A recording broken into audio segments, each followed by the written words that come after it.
Hello everyone. I, Dr. Aradhana Kar, welcome you to the 5th lecture on programming in C. इस lecture में हम पहले तो एक प्रोग्राम करेंगे जो कि सिंपल इंटरेस्ट कैलकुलेट करेगा। फिर हम preprocessing and compilation of the program समझेंगे यूजिंग कमांड प्रॉम्प्ट। फिर हम पढ़ेंगे लिंकर और लोडर क्या होता है। सो आइए स्टार्ट करते हैं लेक्चर। सो अभी हम एक प्रोग्राम लिखेंगे जो कैलकुलेट करेगा सिंपल इंटरेस्ट। सो चलिए पहले हम बना लेते हैं एक नया फाइल, उसका नाम देते हैं simple.c. So program to calculate the simple interest. ठीक है, नेक्स्ट हमें क्या करना है, हेडर फाइल इंक्लूड करना है with the help of hash include. So hash include stdio.h. Then हम मेन फंक्शन लिखेंगे int main.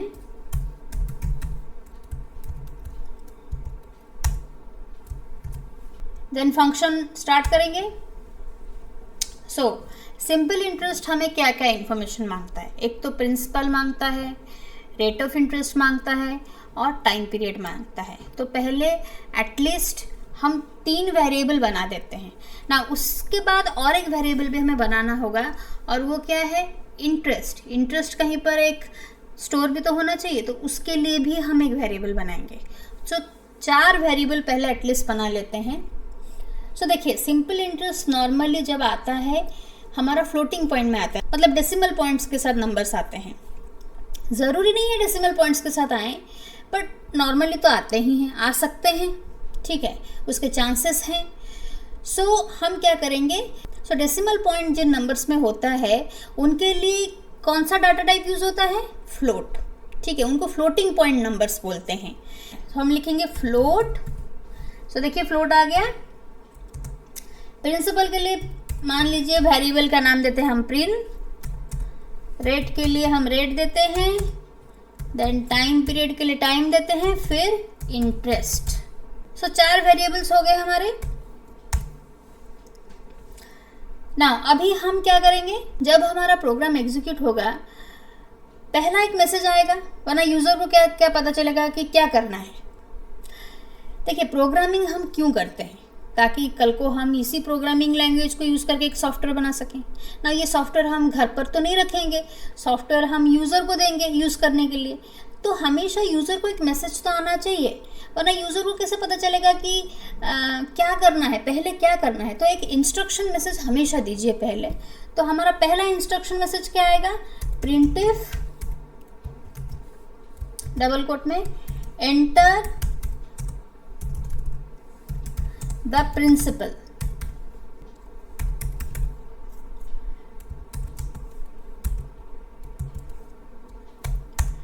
Then scanf. So देखिए, स्कैनफ का मैंने लास्ट लेक्चर में बताया था 2 हिस्से होते हैं. पहला हिस्सा क्या होता है, पहला हिस्सा होता है हमें फॉर्मेट स्पेसिफायर देना होता है. मतलब हम बता रहे हैं किस टाइप का डाटा हम इनपुट, हम बता रहे हैं हम किस टाइप का डाटा इनपुट लेंगे. सो यहाँ पर हम फ्लोट ले रहे हैं, तो फ्लोट के लिए %f. ठीक है. सो कॉमा, देन एम्परसेंट, यहाँ क्या ले रहे हैं, प्रिंसिपल, तो प्रिन. अब मैंने लास्ट लेक्चर में बताया था ये एम्परसेंट हम क्यों लिखते हैं.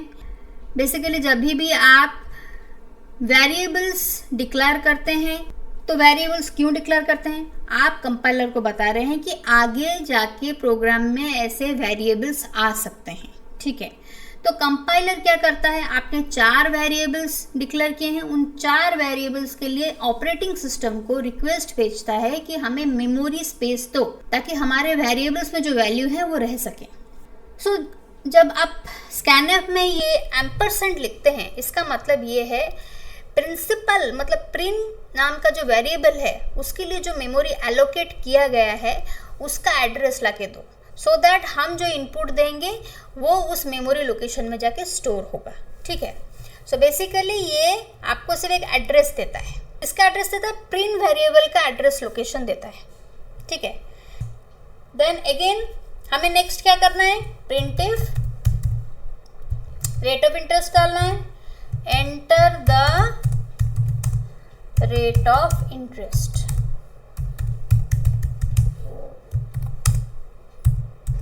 ठीक है, देन स्कैनफ परसेंटेज एफ। सो हमने रेट ऑफ इंटरेस्ट के लिए क्या वेरिएबल लिया है, रेट। सो एम्परसेंट रेट।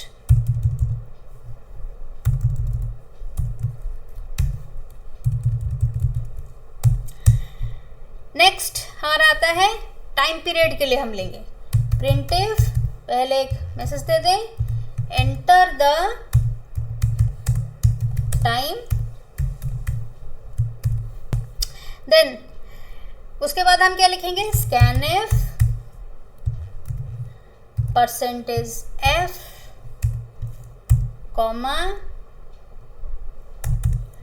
एम्परसेंट। टाइम के लिए हमने वेरिएबल क्या लिया है, टाइम। ठीक है ना, अब सारे स्टेटमेंट्स हम लिख चुके हैं और उसके साथ साथ कैसे इनपुट लेना है उसका स्टेटमेंट भी लिख चुके हैं ना। अभी हमें क्या करना है, अभी हमें कैलकुलेशन करना है सिंपल इंटरेस्ट का। तो सिंपल इंटरेस्ट किस में स्टोर होगा, हमने उसके लिए वेरिएबल लिया है इंटरेस्ट। सो INTERES। देखिए आपने जो वेरिएबल डिक्लेयर किया वो आ जाता है। सो टैब प्रेस कर लीजिए, आ जाएगा ना। सिंपल इंटरेस्ट का फॉर्मूला क्या है, principal multiplied by rate of interest multiplied by time period by 100। So prin multiplied rate multiplied time by 100 semicolon. ठीक है, हो गया। मल्टीप्लिकेशन और ये जो डिवीजन है ना, उनकी प्रायोरिटी बिल्कुल सेम है। मतलब देखिए बहुत सारे ऑपरेटर्स होते हैं, मशीन को बताना पड़ेगा अगर हमारे बहुत सारे ऑपरेटर्स हैं तो किस ऑपरेटर का कितना ज़्यादा प्रायोरिटी है। जिसका ज़्यादा प्रायोरिटी है उसको पहले वो देखेगा, फिर जिसका उसके बाद जितना ज़्यादा प्रायोरिटी उसको सेकंड प्रायोरिटी देगा, ऐसे करके चलता है। बट देयर आर ऑपरेटर्स जिनकी प्रायोरिटी बिल्कुल सेम होती है और उनमें से है मल्टीप्लिकेशन एंड डिवीजन, उनकी प्रायोरिटी सेम होती है। तो अभी मशीन किसको पहले करेगा, जो उसको पहले मिलेगा। ठीक है, देखिए एक होता है प्रायोरिटी, एक होता है एसोसिएटिविटी, जो कि मैं आपको ऑपरेटर्स के चैप्टर में बहुत क्लियरली समझाऊंगी। इतना समझिए कि ये जो मल्टीप्लिकेशन डिवीजन है ना, वो लेफ्ट टू राइट चलता है। लेफ्ट टू राइट मतलब प्रिंट से शुरू होगा टुवर्ड्स राइट। सो जब लेफ्ट टू राइट उसने देखा तो पहले लेफ्ट से जब आ रहा है तब उसको पहले क्या मिला, मल्टीप्लिकेशन, तो मल्टीप्लाई करेगा। फिर से दूसरा मल्टीप्लिकेशन मिला तो मल्टीप्लाई करेगा। उसके बाद उसको डिवीजन मिला तो इनके रिजल्ट के साथ वो 100 से डिवाइड करेगा। सो इंटरेस्ट हमारा कैलकुलेट हो गया। अब हम क्या करेंगे, इंटरेस्ट प्रिंट करेंगे, प्रिंटिव। सो हम लिखेंगे the simple interest is equal to, now simple interest float में ही हमने, ना सिंपल इंटरेस्ट किस में स्टोर हो रहा है, इंटरेस्ट में। इंटरेस्ट क्या है, फ्लोटिंग पॉइंट वेरिएबल, तो हम यहाँ पर क्या फॉर्मेट स्पेसिफायर देंगे, परसेंटेज एफ। ठीक है, नाउ तो कौन सा फ्लोटिंग पॉइंट वेरिएबल हमें, मतलब किस फ्लोटिंग पॉइंट वेरिएबल का हमें वैल्यू चाहिए, दैट इज इंटरेस्ट। तो हम यहाँ पर लिखेंगे इंटरेस्ट। ठीक है, सेमीकोलन। सो ये हो गया आपका प्रोग्राम। लास्ट को लिखिए रिटर्न 0। नाउ देखिए ये जो रिटर्न 0 आप लिख रहे हैं ना, वो क्यों लिख रहे हैं, क्योंकि आपका जो मेन लिखा है आपने, मैं दिखा देती हूँ। देखिए आपने जो मेन लिखा है ना, वो इंट मेन लिखा है। देखिए मेन का नॉर्मल फॉर्मेट है इंट। ठीक है, तो इंट लिखा है मतलब वो एक इंटीजर वैल्यू रिटर्न करेगा ना। किसको रिटर्न करेगा, जिसने उसको कॉल किया है। मेन को कौन कॉल करेगा, ऑपरेटिंग सिस्टम। तो मेन उसको एक वैल्यू रिटर्न करेगा, तो वो वैल्यू क्या होगा, इंटीजर टाइप होगा। और कौन सा इंटीजर वैल्यू होगा, 0। मतलब मेन अगर 0 रिटर्न कर रहा है मतलब इस स्टेटमेंट तक वो पहुंच गया है, मतलब प्रोग्राम सक्सेसफुली एग्जीक्यूट हुआ है, उसमें कोई एरर नहीं है। सो अगर आपका मेन 0 रिटर्न कर पाता है ऑपरेटिंग सिस्टम को, तो ऑपरेटिंग सिस्टम समझ गया कि प्रोग्राम सक्सेसफुली एग्जीक्यूट हुआ है। अगर 0 नहीं रिटर्न करता, कोई नॉन ज़ीरो वैल्यू रिटर्न करता है, मतलब ऑपरेटिंग सिस्टम को समझ में आ गया कि प्रोग्राम में कहीं ना कहीं एरर है और लास्ट स्टेटमेंट तक पहुंच नहीं पाया है कंट्रोल। ठीक है, सो इसलिए हम लोग रिटर्न 0 लिखते हैं। सो अभी हम प्रोग्राम सेव करते हैं। सो आप फाइल को जा सकते हैं, सेव, देन हम रन करते हैं। सो राइट क्लिक, रन कोड। सो देखिए आपको प्रिंसिपल एंटर करने के लिए बोल रहा है। सो मैंने 125,000 एंटर किया, देन एंटर, फिर आपको रेट ऑफ इंटरेस्ट मांग रहा है। सो मैंने दिया 5, देन टाइम पीरियड मांग रहा है, सो मैंने 2 दिया। So the simple interest is this much.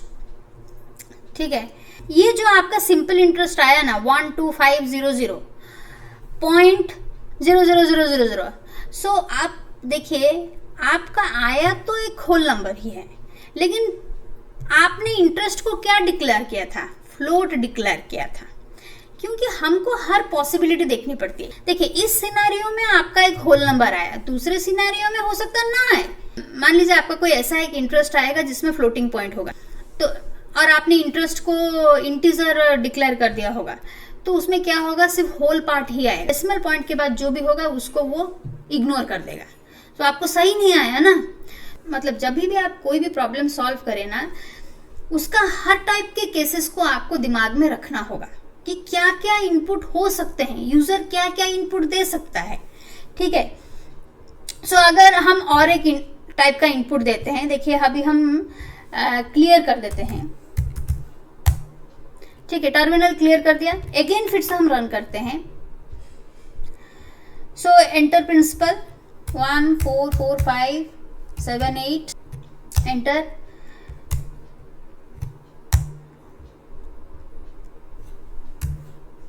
So enter time 7। देखिए अभी आपका सिंपल इंटरेस्ट क्या है, फ्लोटिंग पॉइंट में आया है नहीं, मतलब पॉइंट के बाद भी नंबर्स हैं। अगर मैंने ऐसे केसेस के बारे में ना सोच के मैंने इंटरेस्ट को इंटीजर रख देती, तो ये जो आपको डेसिमल पॉइंट के बाद जा रहे सारे नंबर मिल रहे हैं ना, वो सब वो इग्नोर कर देता। देखिए अभी हमने ये प्रोग्राम VS कोड में लिखा और उसको एग्जीक्यूट भी किया और हमको आउटपुट भी मिल गया ना। वो सब तो हमने कर लिया, लेकिन कैसे होता है ये ना, हमने जो कोड लिखा इसको बोलते हैं सोर्स कोड ना। देखिए सोर्स कोड कंपाइल होता है फिर एग्जीक्यूट होता है, लेकिन कंपाइलेशन से पहले एक काम होता है, that is called pre processing. ना ये प्री प्रोसेसिंग क्या होता है? देखिए आपने कोड में कमेंट्स लिखा है, मैंने लास्ट लेक्चर में बताया था कि कमेंट्स एग्जीक्यूट नहीं होता है। तो कमेंट्स किसके लिए होते हैं? कमेंट्स बेसिकली प्रोग्रामर्स के लिए होते हैं, या तो फिर आपके प्रोग्राम को कोई और पढ़ रहा है उसके लिए होते हैं। तो कमेंट्स तो नॉन एग्जीक्यूटेबल है ना, तो उसको तो हटाना ज़रूरी है, उसको क्यों हम कंपाइलर को देंगे। सो प्री प्रोसेसिंग स्टेज में ये कमेंट्स हट जाता है, उसको हटा देते हैं। नेक्स्ट क्या है, प्री प्रोसेसिंग स्टेज में क्या होता है, ये जो आप देख रहे हैं ना #include stdio.h, मैंने लास्ट लेक्चर में बताया था ये stdio.h क्या है, हेडर फाइल है ना। इस हेडर फाइल को हम #include के हेल्प से इस प्रोग्राम में इंक्लूड करते हैं ना। ये #include क्या है, मैंने बताया था वो एक प्री प्रोसेसर डायरेक्टिव है ना। देखिए बहुत सारे प्री प्रोसेसर डायरेक्टिव्स हो सकते हैं, ये प्री प्रोसेसर डायरेक्टिव एक चैप्टर है, इसी में बहुत सारे प्री प्रोसेसर डायरेक्टिव्स हो सकते हैं, #include उनमें से एक है।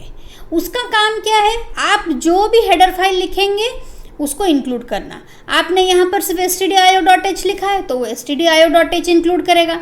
अगर आप इसके नीचे और कोई हेडर फाइल भी इंक्लूड करना चाहते हैं तो उसको भी वो इंक्लूड करेगा। सो मेन चीज़ ये है, हेडर फाइल को इंक्लूड करने के लिए हमें कौन सा प्री प्रोसेसर डायरेक्टिव चाहिए, #include ना प्री प्रोसेसिंग में क्या होता है, प्री प्रोसेसिंग स्टेज में ये जो stdio.h का पूरा कंटेंट्स है ना वो पूरा एक्सपैंड कर देता है। मतलब stdio.h क्या है, फाइल है, उसका जो भी कंटेंट्स है वो पूरा इस कोड में ऐड कर देता है। किस स्टेज में, इस प्री प्रोसेसिंग के स्टेज में। ना जैसे मैंने कहा हैश इंक्लूड एक प्री प्रोसेसर डायरेक्टिव है और एक प्री प्रोसेसर डायरेक्टिव है हैश डिफाइन। आप आगे पढ़ेंगे समथिंग कॉल्ड मैक्रोस, उसको बोलते हैं मैक्रोस। अगर हमने मैक्रोस यूज़ किया है तो हम उसको कैसे यूज़ करेंगे ना। सपोज मैंने एक मैक्रो डिफाइन किया हैश डिफाइन ABC, मतलब ABC मैंने अपना एक नाम दे दिया और उसका वैल्यू दिया 7, ठीक है। मतलब अगर मुझे कोई मैक्रो डिफाइन करना हो तो मैं लिखूँगी हैश डिफाइन, फिर मैक्रो का नाम दूंगी जो मुझे चाहिए, जैसा नाम चाहिए, फिर उसका एक वैल्यू दूंगी ना। इस ABC को अगर मैंने प्रोग्राम में कहीं पर भी यूज़ किया होगा, प्री प्रोसेसिंग स्टेज में क्या होता है ना, जहाँ जहाँ पर ABC लिखा गया होगा उस ABC की जगह पे वो क्या लिखेगा 7, ठीक है ना। आप एक वैल्यू दे सकते हैं या तो फिर आप एक एक्सप्रेशन भी दे सकते हैं, जो भी दे कोई फ़र्क नहीं पड़ता।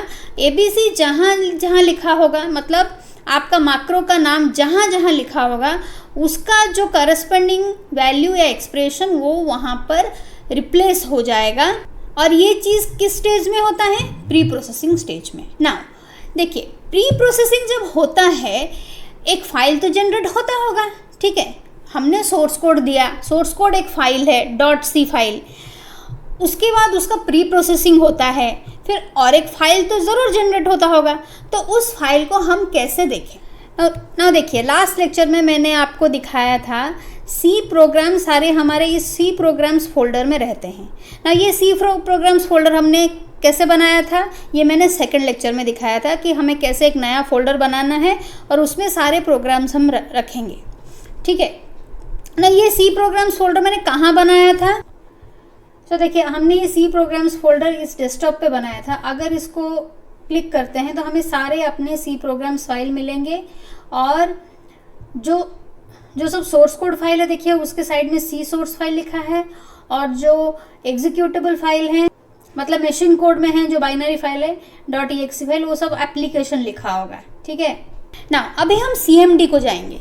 CMD क्या है ना, देखिए आपको ये सर्च वाला दिख रहा है ना, यहाँ पर जैसे एक मैग्नीफाइंग ग्लास जैसे, यहाँ क्लिक कीजिए और यहाँ पर लिखिए CMD। CMD का फुल फॉर्म होता है कमांड प्रॉम्प्ट, उसको हम शॉर्ट फॉर्म में CMD बोलते हैं। उसको क्लिक कीजिए। सो जब आप CMD ओपन करते हैं, ये जो पहला पाथ आपको दिख रहा है ना, ये आपके होम डायरेक्टरी का पाथ है, ठीक है। सो आपका जो डेस्कटॉप होता है वो इस होम डायरेक्टरी के अंदर होता है ना। मैंने अपना C प्रोग्राम्स का फोल्डर कहाँ स्टोर किया है, डेस्कटॉप पे किया है।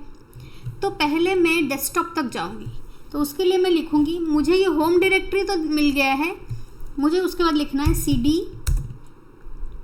फिर डेस्कटॉप लिखना है, एंटर। फिर डेस्कटॉप के अंदर मेरा C प्रोग्राम्स फोल्डर है, तो फिर लिखूंगी CD C programs. So now अभी मैं C प्रोग्राम्स के फोल्डर के अंदर हूँ। C प्रोग्राम्स के फोल्डर में हमारे क्या है, सारे C सोर्स फाइल हैं, ठीक है। सो हमारा जो सिंपल इंटरेस्ट का जो प्रोग्राम है हमारा कौन से सोर्स फाइल में था, simple.c। जब भी हम प्रोग्राम लिखते हैं जिसको हम सोर्स प्रोग्राम बोलते हैं ना, वो प्रोग्राम पहले प्री प्रोसेसिंग होता है, जो कि अभी मैंने बताया कमेंट्स हटा दिए जाते हैं, फिर आपका हेडर फाइल इंक्लूड कर दिया जाता है। सो वो प्री प्रोसेस्ड फाइल हम कैसे देख सकते हैं। सो पहले तो आपका C प्रोग्राम जिस फोल्डर में है आप वहाँ तक आपको आना पड़ेगा CMD में, ठीक है। सो मैं यहाँ पर C प्रोग्राम्स के फोल्डर तक आ गई हूँ। तो अभी हमें कमांड लिखना है GCC-E, फिर अपने सोर्स फाइल का नाम लिखना है जो कि हमारा इस केस में है simple.c। फिर आप एंटर प्रेस कीजिए। तो देखिए आपके CMD में पूरा फाइल आ गया ना। देखिए पहले आपने प्रोग्राम में क्या लिखा है, कमेंट, वो हट गया है। अभी ये जो सारा आप देख रहे हैं ना, ये सारा जो है ये सारा आपका stdio.h का कंटेंट्स है, ठीक है। सो हम थोड़ा वो कंटेंट्स देख लेते हैं, काफ़ी लंबा चौड़ा होगा। सो पूरा नीचे तक जाते हैं हम, देखिएगा लास्ट को आपके प्रोग्राम के कोड्स होंगे। देखिए stdio.h पूरा खत्म हुआ, उसके बाद आपका कोड आ रहा है int main, उसके बाद आपने जो लिखा था लास्ट तक ना। अब ये तो CMD में आ गया। अभी आप CMD बंद कर देंगे, मतलब कमांड प्रॉम्प्ट बंद कर देंगे, ये हट जाएगा। अगर आपको एक फाइल में सेव करना है तो आप क्या करेंगे, लिखेंगे GCC -e, अपने सोर्स प्रोग्राम का फाइल का नाम लिखिए simple.c, ठीक है, फिर -o, ठीक है, o मतलब आउटपुट, देन एक फाइल बनाइए simple.i। देखिए प्री प्रोसेस्ड फाइल का एक्सटेंशन होता है .i। सो आप ये बता रहे हैं ये जो कमांड है ना GCC -e simple.c का जो भी आउटपुट होगा, आउटपुट मतलब ये वाला आउटपुट, जो भी आउटपुट होगा उसको simple.i में स्टोर करो। उसके बाद प्रेस एंटर।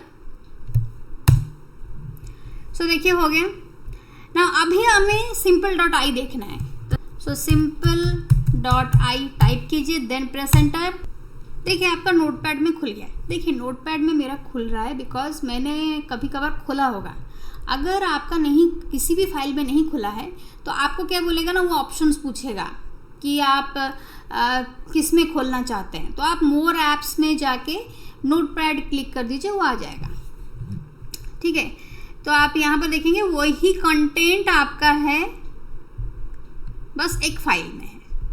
हमने बस उस कमांड के आउटपुट को एक फाइल को डायरेक्ट कर दिया ना। इसको भी बंद कर देते हैं ना। प्री प्रोसेसिंग का फेज खत्म होने के बाद हमारा आता है कंपाइलेशन फेज। देखिए टोटल प्रोसेस हमारा कंपाइलेशन है, उसमें हमारा पहले आता है प्री प्रोसेसिंग फेज, फिर कंपाइलेशन फेज आता है ना। इस फेज को आपका इनपुट है क्या, आपका प्री प्रोसेस्ड फाइल, ठीक है ना। ये प्री प्रोसेस्ड फाइल लेता है, उसके बाद वो क्या करता है, वो सिंटैक्स चेक करता है कहीं एरर तो नहीं है। एरर है तो आपको फ्लैश करेगा वो, ठीक है।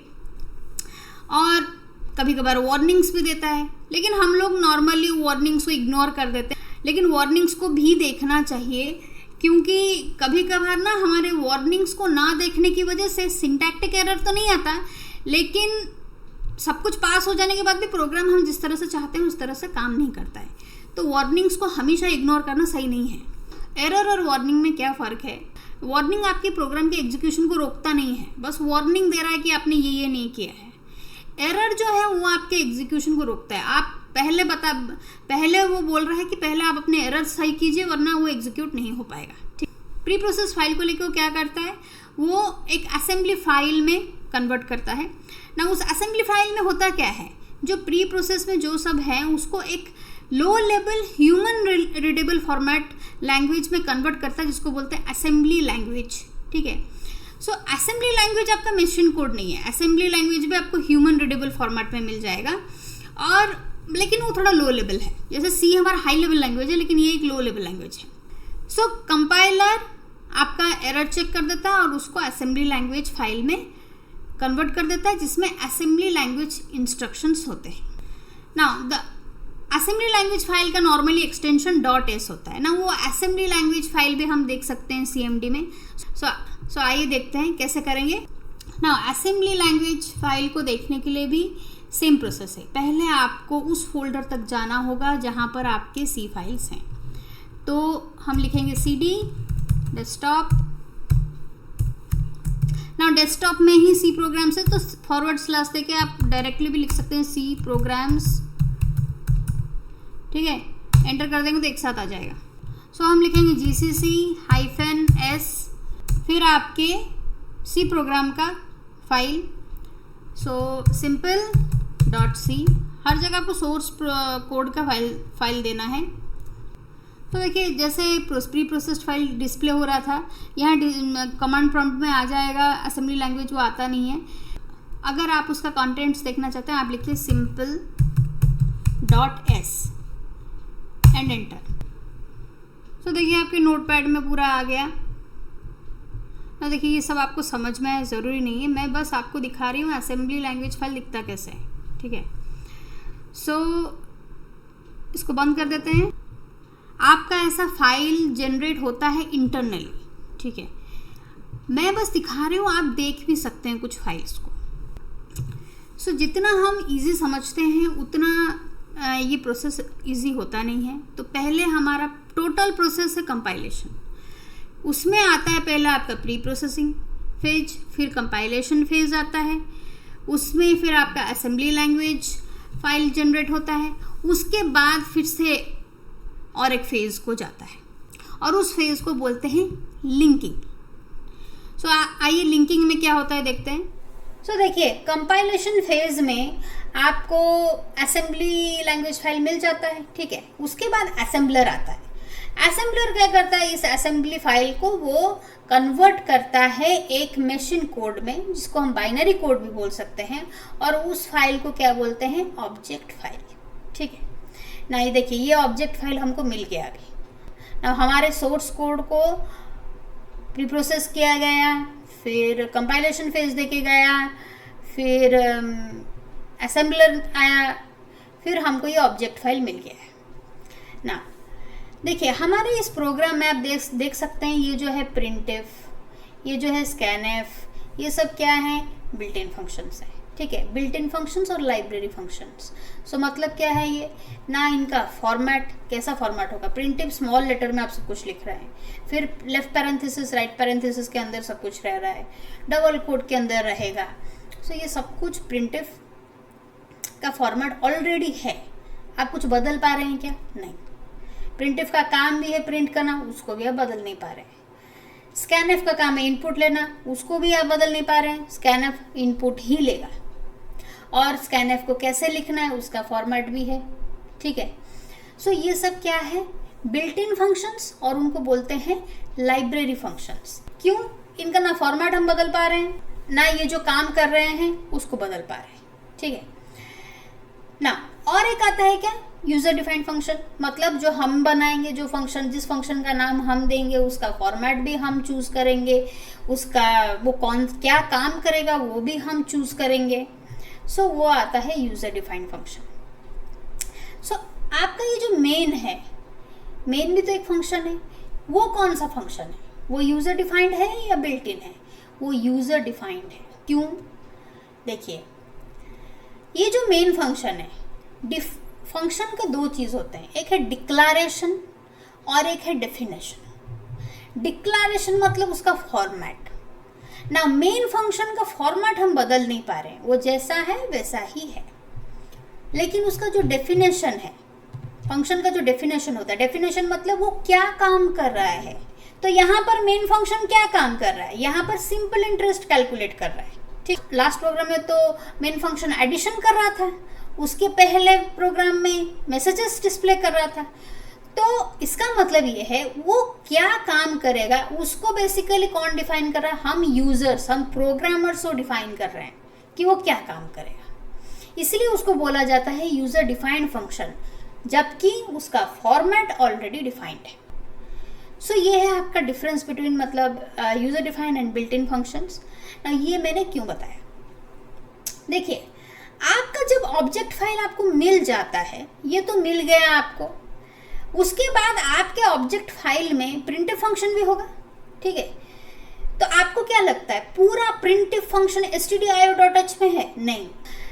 प्रिंटफ फंक्शन का सिर्फ डिक्लेरेशन stdio.h में है। वो क्या करेगा वो बिल्कुल भी stdio.h में नहीं है, तो वो डिफरेंट लाइब्रेरी फाइल्स में होगा, ठीक है। सो वो जो लाइब्रेरी फाइल्स में होगा तो उसको तो हमें रेफर करना पड़ेगा, वरना प्रिंटफ क्या करेगा, प्रिंटफ को पता ही नहीं चलेगा उसको करना क्या है, ठीक है। तो लिंकर क्या करता है, ये जो आपके बिल्ट इन फंक्शंस है ना, उनका क्या काम है, उसको रेफर करता है और एक काम करता है। कभी कभार ऐसा होता है आपने एक फंक्शन लिख दिया, ठीक है, उसको आपने कॉल नहीं किया है, कहीं पे फंक्शन लिखा है आपने, उसको उसका डेफिनेशन भी बनाया है, मतलब उस फंक्शन के बॉडी में स्टेटमेंट्स भी है कि वो क्या करेगा, लेकिन जब तक हम फंक्शन को कॉल नहीं करते ना, तब तक फंक्शन में आप कुछ भी लिखे क्या फर्क पड़ता है। फंक्शन सिर्फ लिखा गया है, यूज नहीं हो रहा है। इट्स लाइक आप एक बुक ले आएंगे, उसको कभी पढ़ेंगे नहीं, तो वो यूज नहीं हो रहा है, राइट। आप खरीद के ले आए, पर वो यूज तो नहीं हो रहा है ना, उसी तरह अगर आपने फंक्शन को लिख दिया है, अगर उसको कभी कहीं पे कॉल ही नहीं करेंगे, मतलब उसको कभी अपना काम करने देंगे ही नहीं, तो वो तो अनयूज्ड हो गया ना, तो उसको बोलते हैं अनयूज्ड कोड। तो कभी कभार हमारे प्रोग्राम्स में कभी कभार अनयूज्ड कोड रह जाते हैं, मतलब एक फंक्शन लिखा होगा उसको कभी हम यूज़ नहीं कर रहे होंगे, एक वेरिएबल्स बना दिया होगा उसको कहीं पर भी यूज़ नहीं किया होगा, ठीक है, कभी कभार हो जाता है। तो लिंकर क्या करता है ना, उन वेरिएबल्स उन फंक्शंस को वो हटा देता है। अगेन ये हटाता कहाँ से है, आपके .c फाइल से नहीं हटाता। देखिए वो जो आपका सोर्स कोड लिखा है .c फाइल में, उसको कोई टच नहीं कर सकता, वो तो आप ही हटाएंगे। लेकिन ये तो फिर लिंकर हटाता कहाँ से ना, ये जो आपके ऑब्जेक्ट फाइल में उसको कुछ मिलेगा ना अनयूज्ड कोड, वहां से हटा देगा। देखिए ये ऑब्जेक्ट फाइल का इनपुट एक टाइम में सोर्स फाइल होगा आपका, फिर वो ऐसे डिफरेंट फेजेस के बाद ऑब्जेक्ट फाइल बना है ना, ये ऑब्जेक्ट फाइल लिंकर के पास है, लिंकर इसके साथ कुछ भी कर सकता है, ठीक है। अब उसको अनयूज कोड हटाना है तो हटा देगा, लेकिन इसका मतलब ये नहीं कि यहां से हट रहा है मतलब आपके सोर्स फाइल से भी हट गया। आपका सोर्स फाइल आपके कंट्रोल में है, उसको जब तक आप डिलीट नहीं करते, उसका कुछ पोर्शन आप डिलीट नहीं करते, वो डिलीट नहीं होगा, ठीक है। सो तो लिंकर अनयूज्ड कोड रिमूव कर देता है और जो हमारे बिल्ट इन फंक्शंस है उसके रेफरेंसेस लेता है। सो जो बिल्ट इन फंक्शंस है उनको जो रेफर करता है वो भी कुछ ऑब्जेक्ट फाइल्स होंगे, ठीक है, जो कि बाइनरी कोड में होंगे। तो इन सारे आपका ऑब्जेक्ट फाइल, उसके साथ साथ आपने जो फंक्शंस यूज किए वो सारे ऑब्जेक्ट्स फाइल, इन सबको मिला के ना वो एक सिंगल एग्जीक्यूटेबल फाइल बनाता है और उसका एक्सटेंशन होता है exe। सो वो जो आपके सी प्रोग्राम्स फोल्डर में आपके .exe फाइल्स हैं, सो वो सब ये फाइल है, ठीक है। मतलब जब तक हम लिंकर तक नहीं आए हैं हमें .exe फाइल नहीं मिलेगा। सो ये .exe फाइल क्या रखता है, आपका ऑब्जेक्ट फाइल, उसके साथ साथ आपके जो बिल्ट इन फंक्शन से वो सारे जो बाइनरी कोड सबको मिला जुला के एक सिंगल एग्जीक्यूटेबल फाइल बनाता है जिसका एक्सटेंशन होता है .exe, ठीक है। नाउ नेक्स्ट हमारा आता है लोडर। लोडर क्या करता है, ये जो .exe फाइल बनाना, सिंगल .exe फाइल, उसको मेमोरी में लोड करना, ठीक है, मेन मेमोरी में लोड करना, ये लोडर का काम है। तो सिर्फ इतना नहीं करता, मेन मेमोरी में मेमोरी एलोकेट कैसे होगा उसको देखना, अगर मेमोरी सफिशिएंट नहीं है आपके प्रोग्राम के लिए, सिर्फ आपका प्रोग्राम तो नहीं है ना, उसमें वेरिएबल्स हैं, फंक्शंस है, फंक्शन के अंदर और वेरिएबल्स होंगे, मतलब आपका प्रोग्राम और उनके डेटा उन सब के लिए मेन मेमोरी में सफिशिएंट जगह है या नहीं, अगर नहीं है तो एरर फ्लैश करेगा। सो ये सब लोडर का काम है। सो लोडर का पहला काम है आपका जो पूरा .exe फाइल आया है उसको मेन मेमोरी में लोड करना, सो दैट CPU उसको एग्जीक्यूट कर सके, या तो मैं बोलूँगी सो दैट आपका प्रोसेसर उसको एग्जीक्यूट कर सके। सेकेंड चीज उसका ये काम है कि एलोकेट करेगा मेमोरी, मेन मेमोरी में आपके प्रोग्राम और उसके डेटा के लिए मेमोरी एलोकेट करेगा। सो ये भी उसका काम है, और उसको ये भी देखना है कि आपके प्रोग्राम और आपके प्रोग्राम के डेटा के लिए सफिशिएंट मेमोरी मेन मेमोरी में है या नहीं, अगर नहीं है तो एरर फ्लैश करेगा। सो हमारा एज अ होल पूरा कंपाइलेशन का काम कैसे होता है, एक है प्री प्रोसेसिंग जिसका इनपुट आपका सोर्स फाइल जाता है, फिर आता है कंपाइलेशन फेज, उसमें हमें असेंबली लैंग्वेज में मिलता है एक फाइल जो कि हम पढ़ सकते हैं लेकिन फिर भी वो लो लेवल लैंग्वेज है। नाउ देन असेंबलर उस असेंबली लैंग्वेज फाइल को फिर एक ऑब्जेक्ट फाइल में कन्वर्ट करता है। नाउ आपके प्रोग्राम में अगर कुछ बिल्ट इन फंक्शंस होंगे सो उनका reference in the form of object file आता है। सो लिंकर क्या करता है, ये सारे ऑब्जेक्ट फाइल को मिला के एक सिंगल एग्जीक्यूटेबल फाइल बनाता है। फिर लोडर क्या करता है, इस .exe फाइल को मेन मेमोरी में लोड करता है सो दैट उसको CPU एग्जीक्यूट कर सके। ये टोटल प्रोसेस होता है। सो नेक्स्ट आता है, देखिए जो प्रोग्राम हमने लिखा था ना, ये जो प्रोग्राम हमने सिंपल इंटरेस्ट लिखा था, मैं जस्ट मेन मेमोरी और टर्मिनल में क्या हो रहा है, टर्मिनल मतलब इसको हम लोग बोल सकते हैं आउटपुट विंडो, ठीक है, मतलब जब आपका प्रोग्राम एग्जीक्यूट होगा आपके आउटपुट विंडो में क्या आएगा, जिसको हम VS कोड में टर्मिनल बोल रहे हैं। जब आपका प्रोग्राम बेसिकली एग्जीक्यूट होता है, ये जो आपके 4 वेरिएबल्स हैं उनको मेमोरी में कहीं ना कहीं जगह दी जाएगी, और कहाँ दी जाएगी ये आपके कंट्रोल में नहीं है, ये याद रखिए। ये काम ऑपरेटिंग सिस्टम का है, ज़रूरी नहीं है एक साथ मिले, इसलिए आपके प्रोग्राम में आपको वेरिएबल्स डिक्लेयर करना बहुत ज़रूरी है। पहले बताना तो पड़ेगा ना कि कितने वेरिएबल्स हैं, उसमें किस टाइप का डेटा रहेगा, कितनी जगह चाहिए, ये सब कुछ बताना पड़ेगा, वरना कैसे एलोकेट होगा।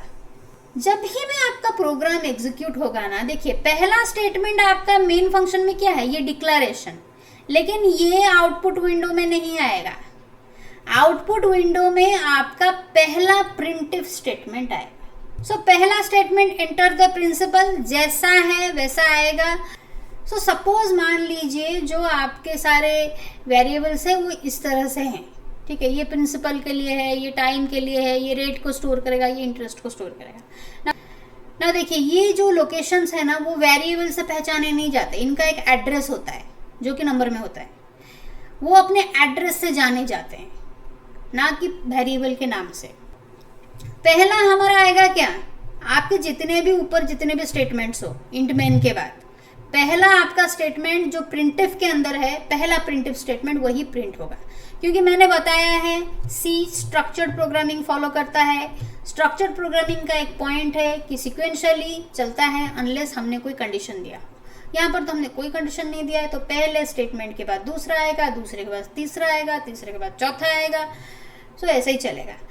सो पहला स्टेटमेंट भले ही आपका डिक्लेरेशन स्टेटमेंट हो, लेकिन पहला स्टेटमेंट जो आउटपुट विंडो में दिखेगा या आपके टर्मिनल में दिखेगा वो कौन सा स्टेटमेंट है, वो है एंटर द प्रिंसिपल। और जिस तरह से स्पेस दिया है वैसे ही एक स्पेस लेगा, उसके बाद कर्सर यहाँ पर ब्लिंक करेगा ना। कर्सर यहाँ पर ब्लिंक क्यों कर रहा है, जब आप स्कैनएफ स्टेटमेंट को चले जाते हैं ना तब यहाँ पर कर्सर ब्लिंक करने लगता है, क्योंकि आप स्कैनएफ मतलब आप कीबोर्ड से इनपुट लेंगे, मतलब वो आपसे इनपुट एक्सपेक्ट कर रहा है। तो सपोज मैंने 1000 दिया ना, ये 1000 जाके कहाँ स्टोर होगा, लिखा है %प्रिन, मतलब प्रिन जो वेरिएबल है वो जिस एड्रेस लोकेशन में है उसका एड्रेस लाके हमको दो।